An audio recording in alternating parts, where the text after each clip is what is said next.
Non ho nulla da dichiarare, se insistete tanto mi costringete a fare altre azioni, non ho nulla da dichiarare. Come sta? Volevamo sapere come sta. Che Non anno ha ho nulla da passato? dichiarare. Non vuole aggiungere altro, rispondendo dal citofono della sua abitazione a Favaro Veneto, l'ex assessore comunale alla mobilità Renato Boraso, coinvolto nell'inchiesta Palude, è tornato libero.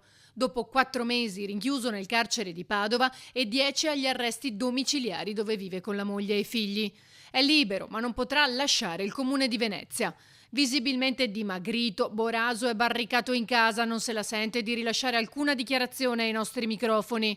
La decisione della revoca dei domiciliari è stata accolta dalla giudice per le udienze preliminari Franceschetti, dopo l'istanza presentata dall'avvocato difensore di Boraso Umberto Pauro a circa 15 giorni dall'udienza in cui il suo assistito ha patteggiato 3 anni e 10 mesi di reclusione, oltre al pagamento di 308.000 euro recuperati dalla vendita della sua casa in montagna come risarcimento per le 12 accuse di corruzione contestate dalla procura.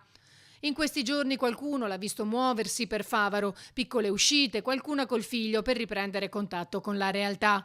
L'ex assessore ha anche ottenuto il permesso di tornare al lavoro, ai lavori socialmente utili presso una cooperativa sociale. C'è chi però in paese pensa che Boraso, amatissimo a Favaro, non sia l'unico a dover pagare. Secondo lei c'è stato un accanimento giudiziario oppure... Ma forse nei confronti suoi anche sì, perché ci sono dei soggetti che hanno preso delle pene maggiori e sono usciti prima. Ma per Boraso la vicenda non è conclusa. Ora lo attende la maxi udienza preliminare fissata per l'11 dicembre e che vede coinvolti, tra gli altri, il sindaco Brugnaro, il direttore generale del comune capo di gabinetto Ceron, il vice capo di gabinetto Donadini, il magnate cinese Won Chin, chiamati a difendersi da accuse di corruzione.